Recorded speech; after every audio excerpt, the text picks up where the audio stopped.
Nigel and welcome back to another vlog. And for today's video, we are here in a hidden gem here in Silang. So, andito tayo ngayon sa the old farm villa dito sa Silang. And as you can see, well actually madilim, hindi niyo siya makikita. Pero dito ako ngayon sa gate nila. And then tara, pasok tayo. So, upon entering the gate, makikita nyo sa side na to, sa right side ko, gazebo, or pwede siyang tambayan.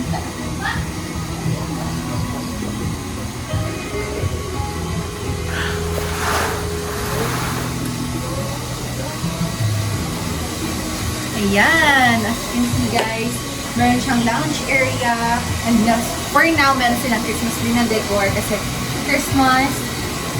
And pwedeng mag-inom dito, pwedeng mag-bonding, barkada. So, ayan, nakita niyo yung kanyang decor ng Christmas. Kasi today is December 30. And, ayun, nakatapos na ng Christmas. So, ang decorations niya ay very Christmas vibes pa. So, ayan, nag-inom na dito sila kanina. So, yan, diba? Very, very cute. And, stay tuned for the price. So, tara, lipat naman tayo sa kapila.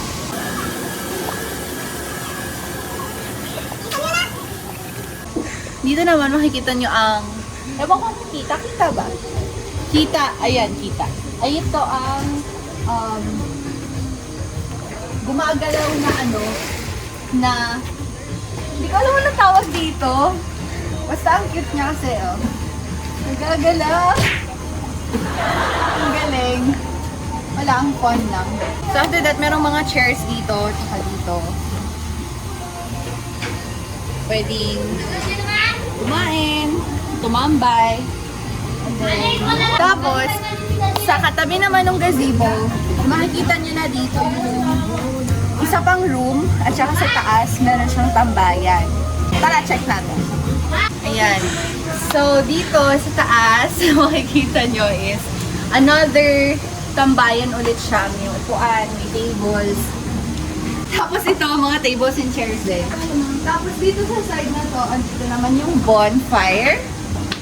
Ayan. Hey guys! This is Ate Ella. Ate and Matt. Say hi to the vlog, guys! Yan, nagbo-bonfire na sila. Pina-set up na lang sa staff kanina para yung isang bonfire. Tapos, okay, so dito naman tayo. Dito naman ang billiard at isa pang kwarto. Dito po sila nag-billiard. And then dito din makikita ang bar counter niya.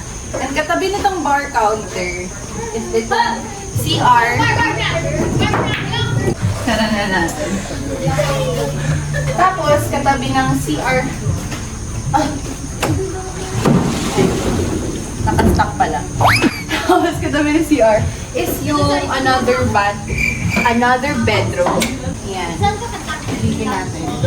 Kasya dito siguro mga 2 tao. Or kung gusto nyo mag-isa, pwede naman. Ang sleeping capacity nito is 2 persons. And yun, may mga gamit na sila dito. Tingnan nyo yung design ng kwarto.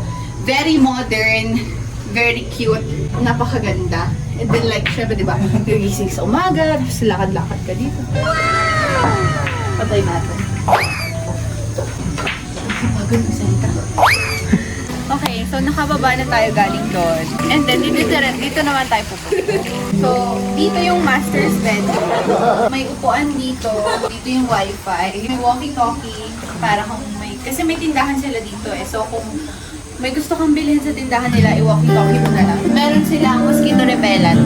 Kasi maraming lamok. So, after that, punta tayo dito. And then dito yung parang harapan ng swimming pool. Papunta dito yung kitchen tsaka dining area. Tapos nandun yung bahay. Tapos dito tayo. Andito yung parang signage. Tapos, meron ditong shower room. Diba, camouflage siya sa design. Hindi mo maakalain may shower room. Okay, so punta na tayo sa dining area. Ito ang kanyang itsura. So dito sa dining area, Meron ng kasama na rice cooker at microwave. May ref na, may water dispenser. Ito ang kanyang cabinets. Babayaran kapag na-damage yung mga items dito sa resort. Pwede kayo magluto. May installation na din dito. So moving forward, dito na tayo sa parang bahay nila na may mga beds. So ito yung basketball.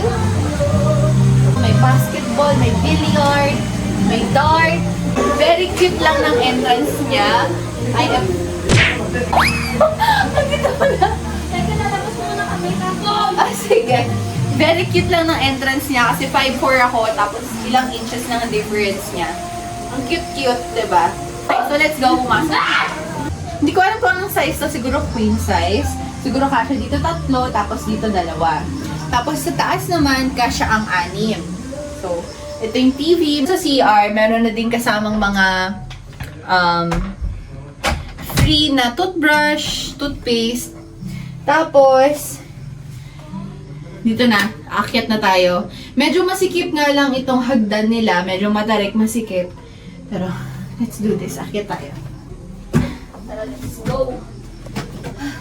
So, ayun, hindi ako makatayo kasi, ano siya, medyo, pag tumayo ako, mauuntog na ako. So, anyway, dito sa taas, meron ditong queen size. Siguro kasya dyan 3. Dito 2. Tapos dito, 2 din. Ang sleeping capacity nitong nandito sa taas is 7 persons. Ayan, nakasettle na yung gamit namin. Naka-charge na ako ng laptop ko. And then, meron pang space dito. Pwedeng chikahan, tambayan, ganyan. Okay, so we are going to talk about the price. So, ang binayad nila dito is 20,000 for 22 hours na siya. And ang bilang ko kanina is 16 packs. So,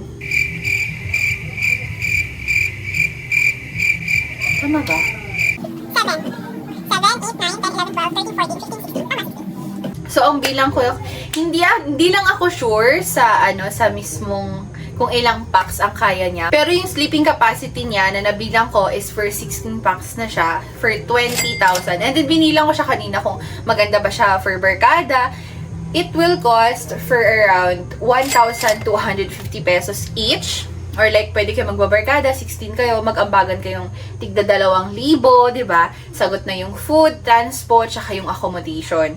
Tapos, doon naman sa gazebo, hindi lang ako sure kung pwedeng maglatag doon. Pero pwede naman sigurong matulog doon, diba? Kung like 20 kayo magtatropa, ambagan kayo ng 1,000 kada tao.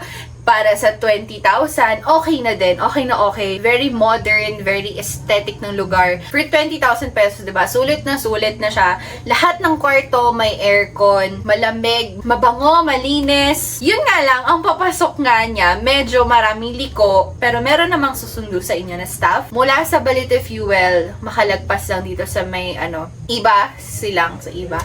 And then, ayun, hindi naman kayo maliligaw, susunduin din naman kayo nung caretaker. So, I'll see you guys tomorrow morning para ipakita kung anong itsura ng lugar sa umaga. Kasi, nag-video ako around 9 PM na ngayon. Tapos na kaming mag-dinner. And I'll see you guys tomorrow.